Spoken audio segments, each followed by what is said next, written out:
अस्सलाम वालेकुम एवरीवन। आज की क्लास हम स्टार्ट करते हैं। आज की हमारा जो ये वीक है इसमें जो बेसिक कॉन्सेप्ट्स है इसका लास्ट डे है और इसमें हमने साथ साथ देखा कि कैसे एमसीक्यूज आ सकते हैं और फार्मूलाज को कैसे यूज़ किया जा सकता है और इनकी रिलेशन के बारे में पढ़ा कि डायरेक्ट है या कुछ इस तरह से। फिर हमने एंगुलर फ्रिक्वेंसी, प्लैंक्स कांस्टेंट और भी काफ़ी सारी चीज़ें जो थी वो हमने डिस्कस की। ठीक है, तो मंडे से हम फिर इसके जो नेक्स्ट एडवांस कोर्सेज जो भी होंगे टॉपिक्स थोड़ा सा उसको देखेंगे ताकि ये चीज़ें जो है क्वांटम केमिस्ट्री से रिलेटेड वो सॉर्ट आउट हो सकें। तो अब मैं अपनी स्क्रीन शेयर करती हूँ और उसके बाद जो है वो हम फिर स्टार्ट करते हैं।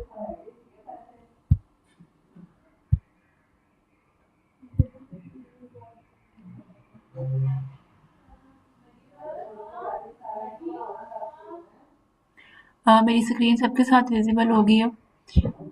आज हम बात करेंगे rigid rotator and hydrogen atoms के बारे में और सबसे पहले हम बात करेंगे रिजिड रोटेटर के बारे में। ठीक है, why do we need it. इसके लिए सबसे पहले जो है ना हमने ये देखना है कि ये है क्या। ठीक है, एग्जाम्पल रिजिड रोटेटर। जब हम हमारे पास यूज नॉर्मली आजकल तो सबके घरों में है फैंस, किसके पास नहीं है, किसके घर में नहीं है। तो जो फैंस के जो उसके जो क्या कहते हैं उसके ब्लेड्स कह सकते हैं वो घूमते हैं एक ही सेंटर के अराउंड। ठीक है, वो क्या होते हैं ना, वो टूट रहे हैं आपस में और ना उनमें क्या होता है कि ना वो दूर जा रहे हैं। ठीक है, वो सिर्फ घूम रहे हैं अपने एक फिक्स्ड सेंटर के नजदीक। तो इसमें सिर्फ घूम रहे हैं, कोई स्ट्रेचिंग नहीं हो रही। ठीक है, तो इसमें अब क्या है, एक मिनट, यहाँ थोड़ा सा इंटरनेट प्रॉब्लम है।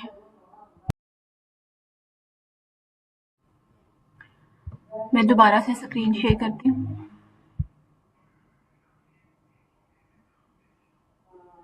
हम रिजिड रोटेटर पर थे कि ये क्या चीज़ है और हमें इसकी ज़रूरत क्यों पड़ी। ठीक है, अब पहले मैंने एक कॉमन एग्जांपल ली from our daily life example. ठीक है, तो अब ये क्या चीज़ है रिजिड रोटेटर। अब हम लेट्स सपोज दो हमारे पास एटम्स हैं, जैसे एक हो गया हमारे पास हाइड्रोजन हो गया, एक क्लोरीन हो गया। तो ये क्या होते हैं, सिंगल बॉन्ड से एक आपस में जुड़े हुए हैं। ठीक है, ये मतलब इनकी सिर्फ रोटेशन हो रही है। ये जो बॉन्ड है इनके दरमियान, ये इसकी लेंथ जो है ना कभी बढ़ती है ना कम होती। कभी हमने देखा है कि इसकी जो बॉन्ड लेंथ है वो अब इस टाइम पे इतनी है, इस टाइम पे इतनी है। ये फिक्स्ड वैल्यूज हैं जो आई थिंक हमने पढ़ी हुई है ये केमिस्ट्री की बुक्स में। ठीक है, तो यहाँ पर ये क्या हो रहा है, हमने कल पढ़ा था वाइब्रेशन का कि बैक एंड फोर्थ रोटेशन होती है। ठीक है, वाइब्रेशन होती है, लेकिन आज हम पढ़ रहे हैं रोटेट करना, घूमना। अब हम सिर्फ अगर रोटेशन पे फोकस करें तो एक दोबारा से एग्जांपल लेते हैं अम्ब्रेला की। ठीक है, उसके हैंडल जो है ना वो उसका सेंटर है, उसकी टिप्स एजेस हैं, किनारे, उनमें से एक टिप आप लगाओ, हमारे पास एज है और दूसरी जो है वो सीएल है, वो दोनों घूम रहे हैं, रोटेट कर रहे हैं। इसका मतलब क्या है, ये हमारे पास रिजिड रोटेटर है। ठीक है, किस तरह से ये होगा,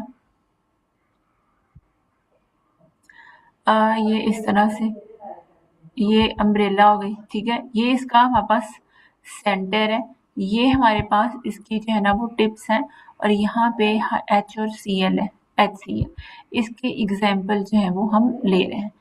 अब ये जो थी रिजिड रोटेटर को समझाने के लिए ये क्या चीज़ है, बाकी हम इसमें देखते हैं कि हमें इसकी ज़रूरत क्यों पड़ी। ठीक है, इसमें हमारे पास ये चीज़ है, एनर्जी का फार्मूला। ठीक है, इसमें जे रोटेशनल क्वांटम नंबर है जिसकी वैल्यू 0, 1, 2 ठीक है होती है, और मोमेंट ऑफ इनर्शिया है आई, ये वाला, और रिड्यूस्ड मैस। ठीक है, और इसके साथ आ जाता है बॉन्ड लेंथ जो कि फिक्स्ड होती है। अब इस चीज़ को एक्सप्लेन करते हैं कि ये जो है क्या, इसमें क्या, इसका मकसद क्या है। जैसे मैंने बताया जी, हमारे पास क्या है, क्वांटम नंबर। अगर हम क्वांटम नंबर ज़ीरो करते हैं, ठीक है, ज़ीरो कर दिया तो मतलब घूम ही नहीं रहा कोई मॉलिक्यूल, रोटेशन हो ही नहीं रही, तो इसका मतलब क्या है, एनर्जी भी ज़ीरो। अगर हमने J1 कर दिया तो मतलब थोड़ा-थोड़ा घूम रहा है। अगर हमने 2 कर दिया 2, 3, 4 इस तरह से ऑन होता जाएगा। तो हम ये कह सकते हैं कि सिर्फ 0, 1, 2, 3 अलाउड रोटेशंस हैं, ठीक है? ये कभी भी ऐसे नहीं हो सकता कि 1.5 हो रही है रोटेशन, 3.5 हो रही है। इसकी फिक्स्ड वैल्यू होगी, ठीक है? कहने का मकसद ये है। क्वांटम में यही रूल होता है। उसके बाद आ गया हमारे पास मोमेंट ऑफ इनर्शिया। इसमें क्या होता है, अब यहाँ पे जितना ज़्यादा बड़ा मॉलिक्यूल होगा उतनी ज़्यादा जितना बड़ा मॉलिक्यूल होगा उतनी ज़्यादा उसकी एनर्जी होगी, ठीक है? अब यहाँ पे क्या होगा, म्यू हमारे पास क्या है, रिड्यूस्ड मैस, ठीक है? लाइक HCl में एच का मैस क्या है हमारे पास 1 है, ये तो सबको पता ऑलमोस्ट, आजकल तो 4 क्लास के स्टूडेंट को भी पता है। तो क्लोरीन का 35 है। अभी दोनों मिलके क्या बनाएंगे, एक इफेक्टिव सिंगल मैस बनाते हैं, ठीक है? तो हम क्या करते हैं कि 2 पार्टिकल की जगह 1 पार्टिकल जैसा ट्रीट करते हैं, मतलब ये समझ आ रही होगी। उसके बाद मेरे पास आ जाता है एच, क्वांटम का यूनिट एच बार, ठीक है? इसका अगर हम इसकी वैल्यू देखें तो हमारे पास आती है 1.055 इंटू 10⁻34 जूल सेकेंड। ये प्लैंक कांस्टेंट से हमने इसकी वैल्यू निकाली है और ये क्वांटाइज्ड होती है, ठीक है? सबसे इम्पॉर्टेंट जो बात हमारे पास क्या है कि यहाँ पर इस तरह है, मैं यहाँ पर यहाँ पे अगर हम J की वैल्यू 1 करते हैं तो हमारे पास क्वांटम नंबर, जब हमारे पास J इक्वल टू 0 होगा तो एनर्जी भी हमारे पास क्या होगी, 0 होगी। ये मैंने लिखी हुई है, ठीक है? कहने का मकसद ये है। उसके बाद हमारे पास क्या चीज़ आ जाती है, 1 मिनट।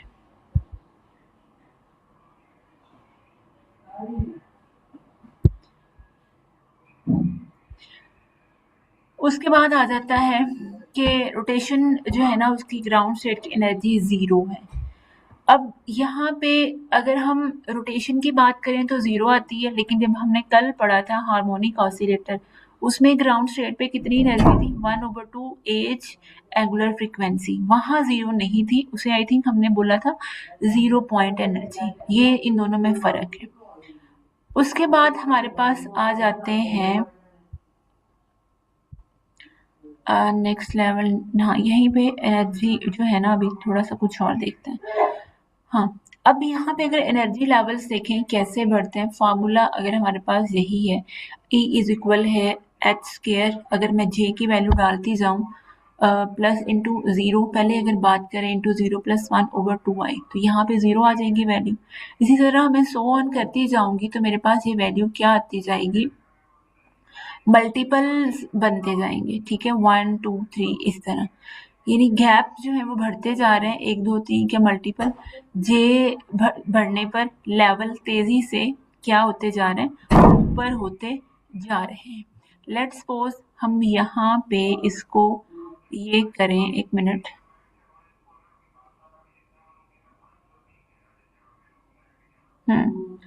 ठीक हो गया। उसके बाद अगर हम यहाँ पे नेक्स्ट स्लाइड अपनी देखें तो नेक्स्ट स्लाइड में हमारे पास क्या चीज़ आ जाती है, 1 मिनट।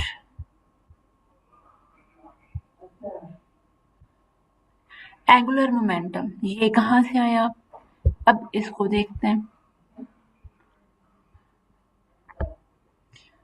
एंगुलर मोमेंटम है क्या चीज़, सबसे पहले हम इसको एक सिंपल से वे में देखते हैं। अगर एक पत्थर है, उसको हम रस्सी से बांध के मैं उसे घुमा रही हूँ, जैसे आज वो बच्चे नहीं करते, उनके पास पता नहीं स्पिनर होता है, उसे क्या कहते हैं, इस तरह का कुछ होता है खिलौना सा, वो जितना तेज घूमता है उतना भारी पत्थर होता है, मतलब जितना भारी पत्थर होगा उतनी वो तेज घूमेगा और उतनी ही लंबी रस्सी होगी, ठीक है? और उतना ही ज़्यादा उसके घूमने का मोमेंटम होगा, मतलब आहिस्ता-आहिस्ता उसकी जो स्पीड है वो तेज़ होती जाती है, आप करके भी देख सकते हैं। इसको हम बोलते हैं एंगुलर मोमेंटम। लीनियर मोमेंटम और एंगुलर मोमेंटम। लीनियर मोमेंटम क्या चीज होती है? सीधा जाना, ठीक है। इसकी हमने इक्वेशन पढ़ी हुई है, P is equal to mv। Angular momentum की हमने इक्वेशन पढ़ी, एंगुलर मोमेंटम से क्या मुराद है? घूमना। इसकी इक्वेशन हमने पढ़ी है, L इज इक्वल है I ओमेगा के, ठीक है। ये मैं थोड़ी चीजें एक्सप्लेन कर रही हूँ, स्लाइड की तरफ भी आते हैं।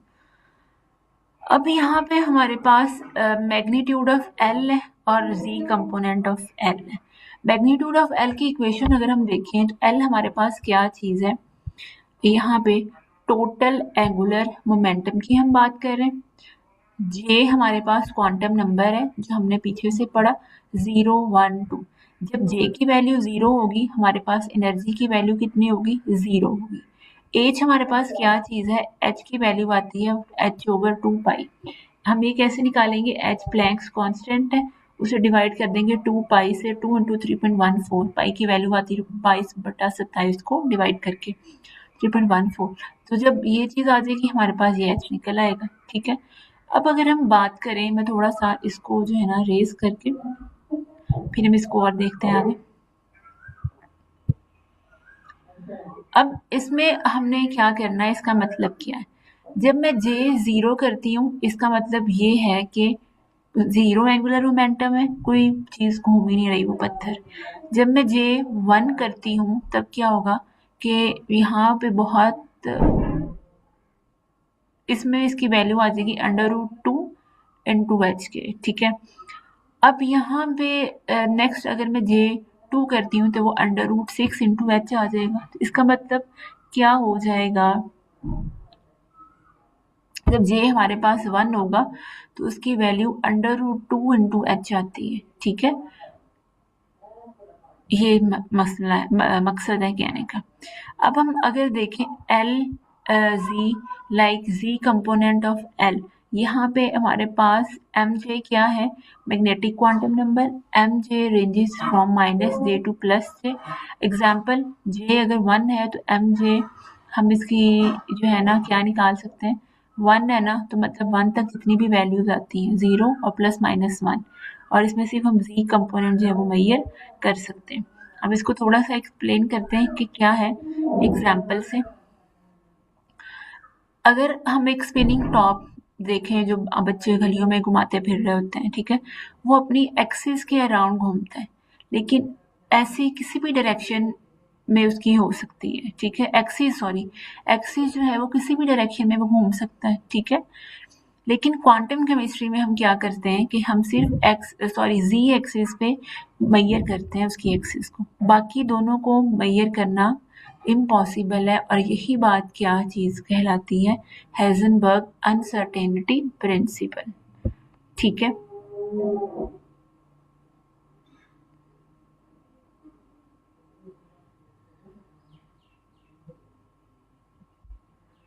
मीन्स केस में क्या होगा? जब हमारे पास J 0 होगा तो mj 0 हो सकता है Lz इज इक्वल है 0 इंटू एच, और ये बराबर आ जाएगा 0 के, और इसका मतलब ये होगा कि सिर्फ एक स्टेट होगी।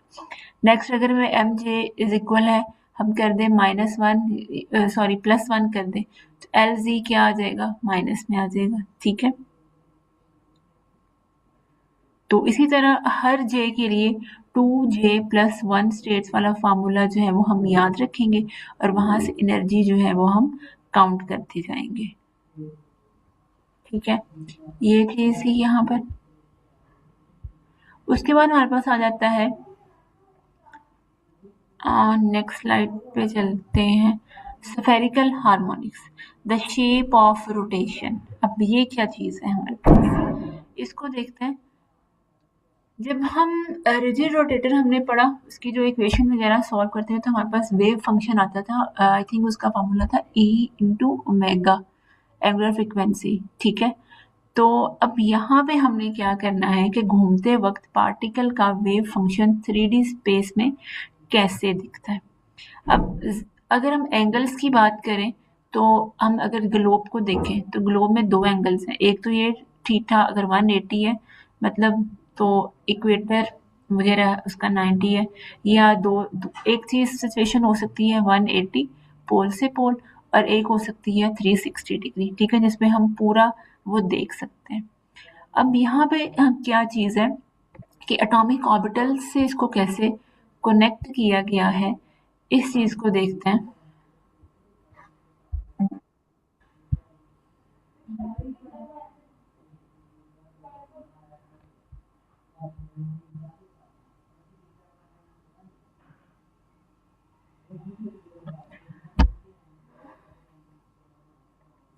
एटॉमिक ऑर्बिटल से कैसे इस चीज़ को कनेक्ट किया हुआ है कि जब हमारे पास एस ऑर्बिटल है तो हमें वो पता है कि बिल्कुल वो स्फेरिकल है, ये चीज़ें हम स्टार्ट में पढ़ते आ रहे हैं। पी ऑर्बिटल है, उसकी डम्बल शेप होती है, ठीक है, उसमें 3 ऑर्बिटल्स होते हैं, p x, p y, p जी।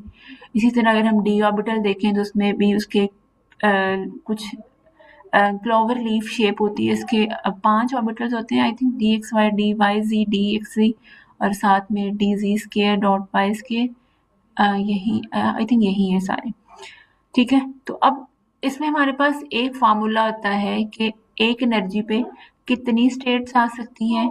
जे का जो फार्मूला है वो हमारे पास जो है वो कौन सा हम क्या यूज करेंगे उसकी स्टेट्स अगर फाइंड करनी हो, ठीक है, हम सिंपल फार्मूला कौन सा देखेंगे, 2j+1 का। अगर हमारे पास j की वैल्यू क्या है, 0 है, तो mj की वैल्यू भी 0 है। 2j+1 में अगर हम देखेंगे j की वैल्यू प्लस करके, ठीक है, मैं यहाँ पे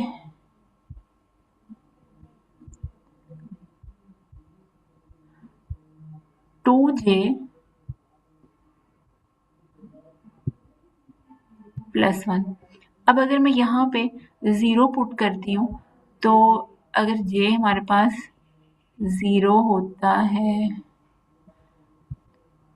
+1 और इसकी 1 वैल्यू आ जाती है, ठीक है। अगर 1 होता है तो 1 तक इतनी भी वैल्यूज बनती हैं, 2 है तो 2 तक इतनी वैल्यूज बनती हैं, 3 है तो 3 तक इतनी वैल्यूज बनती हैं, और ये डीजेनरेसी को काउंट करने के लिए हमारे पास ये वाला फार्मूला है वो यूज किया जाता है। अगर हम इसको अपनी नेक्स्ट स्लाइड पे चलें,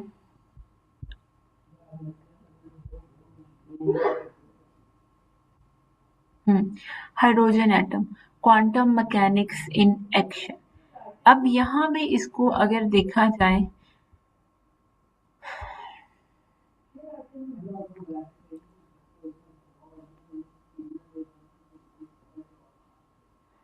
एनर्जी फार्मूला अगर हम इसका देखें तो हमारे पास इसका एनर्जी फार्मूला है En इज इक्वल है -13.6 eV electron volt over n square. N हमारे पास क्या होगा, इसकी एनर्जी की सॉरी क्वांटम नंबर होगा, जे की वैल्यू हमेशा 0 से शुरू होगी, और हमारे पास उसके बाद जो एन है उसकी वैल्यू 1 से शुरू होगी। एन जब इक्वल 1 होगा तो सिंपल सी बात है, हम इसमें इक्वेशन पुट करेंगे एन में -13.6, 2 पे करेंगे तो ये वैल्यू आएगी, इन्फिनिट करेंगे तो E इज इक्वल टू 0 आ जाएगा, ठीक है। तो ये फार्मूलाज हैं जो याद रखने वाले हैं।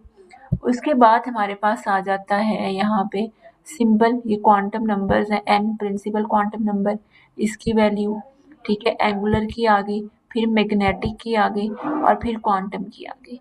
अब यहाँ पे सॉरी मैग्नेटिक की आ गई।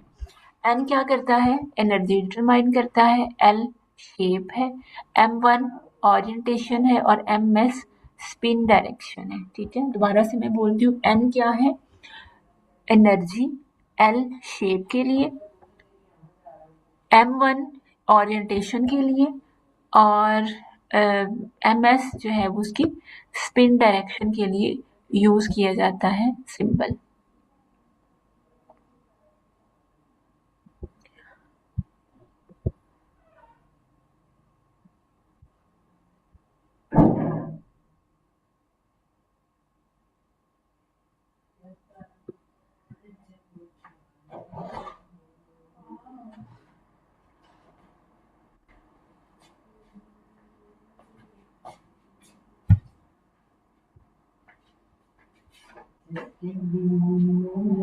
नेक्स्ट स्लाइड अगर हम देखें, इलेक्ट्रॉन स्पिन,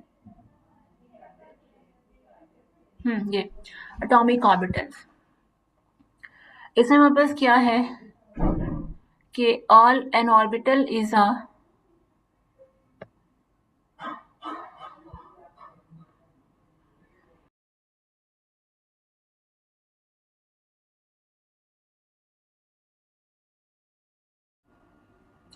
अब ये चीज़ें जो है ऑर्बिटल, ये तो हम शुरू से पढ़ते आ रहे हैं, ठीक है। एस ऑर्बिटल हो गया, पी हो गया, डी हो गया और एफ ऑर्बिटल हो गया, और इनकी शेप्स के बारे में भी, ठीक है। ऑर्बिटल्स भी कितने हैं ये इसमें ज़्यादा चीज़ें एक्सप्लेन करने की ज़रूरत नहीं है। नेक्स्ट स्लाइड पे चलते हैं। Electron spin the fourth quantum number, इस पे ज़रा इसको देखते हैं।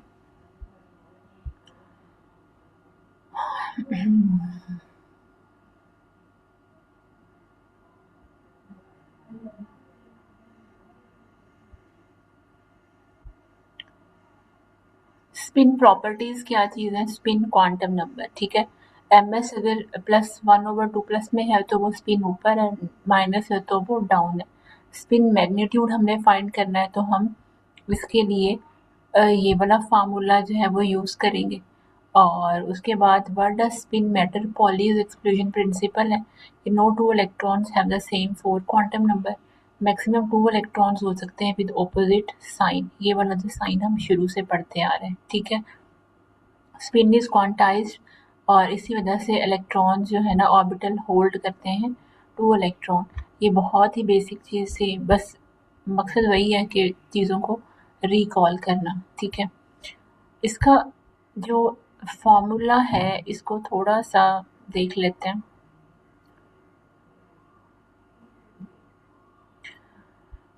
पॉलीज एक्सक्लूजन प्रिंसिपल भी हमने पढ़ लिया है, सारी चीज़ें पढ़ ली हैं।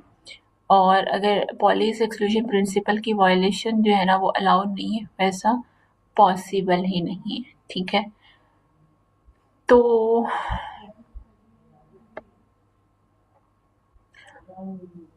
एस जी इज इक्वल आ जाता है एम एस एच, और ये बराबर हो जाता है +(1/2h) के। नेक्स्ट वाली स्लाइड हमारे पास है, ये 4 के 4 क्वांटम नंबर्स हैं जिनको एक्सप्लेन किया हुआ है, ठीक है। इनकी वैल्यूज को लिखा हुआ है। ये हमें बताते क्या है? एन बताता है साइज को, आई शेप को, M1 ओरिएंटेशन को, MS डायरेक्शन को। इसकी एग्जांपल्स दी हुई हैं, ये सारी चीज़ें जो है ना वो पहले कवर हुई हुई है, ठीक है। 1 मिनट में इसको सेट कर लो। नो टू इलेक्ट्रॉन, ये पॉलीज एक्सक्लूजन वाली बात जो उसने लास्ट टाइम भी कही, पिछली स्लाइड में भी लिखी हुई थी। तो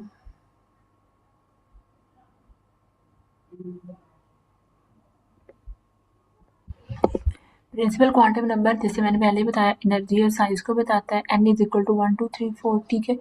n अगर बढ़ेगा तो ऑर्बिटल बड़ा होता है और इसकी एनर्जी क्या हो जाती है? ज़्यादा हो जाती है। एंगुलर मोमेंटम, जिसे हम एजीम्यूथल क्वांटम नंबर भी कहते हैं, इसकी वैल्यू, इसको रिप्रेजेंट करते हैं L से 0 1 2 3 और इसकी निकलती है n-1 से, ठीक है। और उसके बाद आ जाता है हमारे पास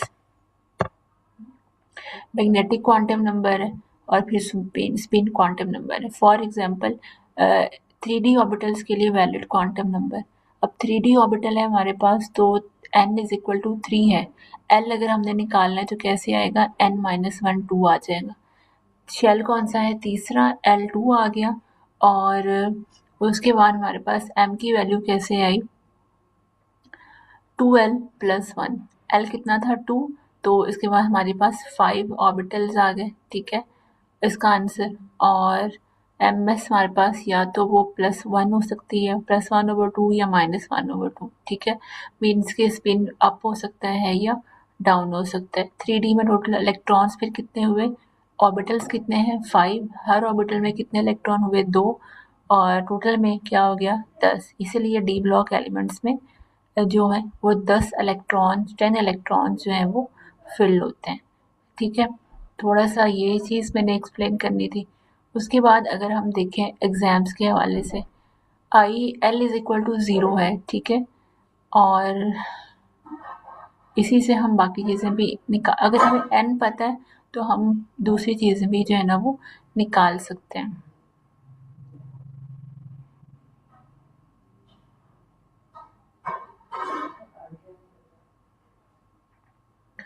तो ये वाली जो चीज़ें थी ये हमने आज कवर करनी थी और उसके बाद आज की जो पूरी समरी है वो हमने क्या-क्या चीज़ें पढ़ी हैं। सबसे पहले हमने रिजिड रोटेटर के बारे में पढ़ा, एंगुलर मोमेंटम में पढ़ा, एच एटम एनर्जी पढ़ी, एटॉमिक ऑर्बिटल्स पढ़े, ठीक है?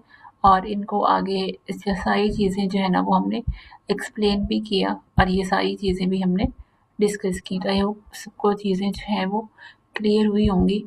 बाकी इसमें जो है प्लेसमेंट एग्ज़ाम के हवाले से मैंने जो है एक प्रैक्टिकल एमसीक्यूज़ वाली स्लाइड बनाई हुई है कि how many M1 values are possible when L is equal to 2 है, ठीक है? तो M कितनी होंगी? 5 हो सकती हैं। जैसे कि L 2 है तो मतलब n-1 ना, N 3 होगा तो L 2 है हमारे पास। तो जब टोटल मिला के कितने बने? 2L प्लस 1, ठीक है? इसमें हम इस ये वैल्यू यूज़ करना है हमने फार्मूला, सॉरी, 2L प्लस 1 तो हमारे पास 5 आंसर आ जाएगा। ग्राउंड स्टेट एनर्जी हमारे पास है -13.6 electron volt. Ground state means जब n हमारे पास क्या होगा? 1 होगा। विच क्वांटम नंबर शेप को कौन डिटरमाइन करता है? L azimuthal quantum number. तो ये जो चीज़ें थी थोड़ी सी एक्सप्लेन करनी थी आज।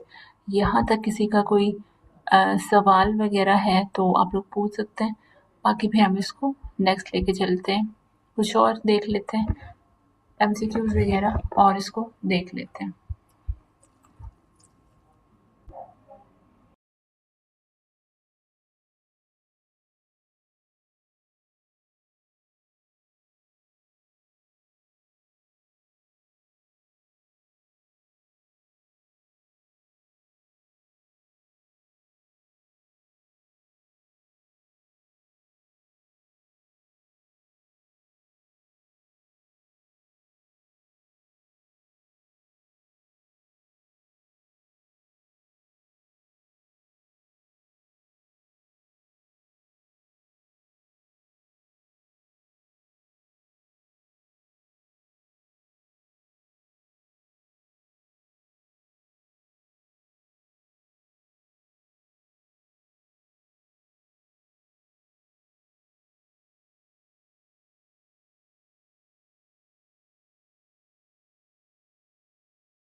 एक दफ़ा हम सारी चीज़ों को गो थ्रू कर लेते हैं, किसी का अगर सवाल नहीं है कोई तो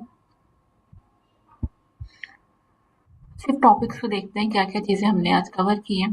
बाकी जो है ना, मैं ऐसा करती हूँ क्लाउड वगैरह से प्लेसमेंट एग्ज़ाम जो है ना उसके लिए जो एमसीक्यूज होते हैं वो देख लेते हैं। ये टॉपिक्स हैं जो हमने आज कवर किए।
इस तरह करते हैं, प्लेसमेंट टाइप के वीकेंड है हमारे पास, तो वीकेंड पे सॉल्व करेंगे और उसको देखेंगे। बाकी जो है कॉमन जो टॉपिक्स थे वो हमने आज कवर कर लिए। किसी का भी अगर कोई क्वेश्चन वगैरह है तो आप स्लाइड पे पूछ सकते हैं या इधर पूछ लें, ताकि चीज़ें जो है ना वो क्लियर हो जाए। और बाकी ये है कि इनको जो है ना सिर्फ रटना नहीं है, समझ के जाना है, समझ के पढ़ना है, ताकि जो भी एमसीक्यूज वगैरह हो उसको अच्छे से सॉल्व किया जा सके। ठीक है, तो यहाँ तक कोई सवाल है तो कर लें, बाकी हम क्लास जो है वो अपनी एंड कर लेते हैं।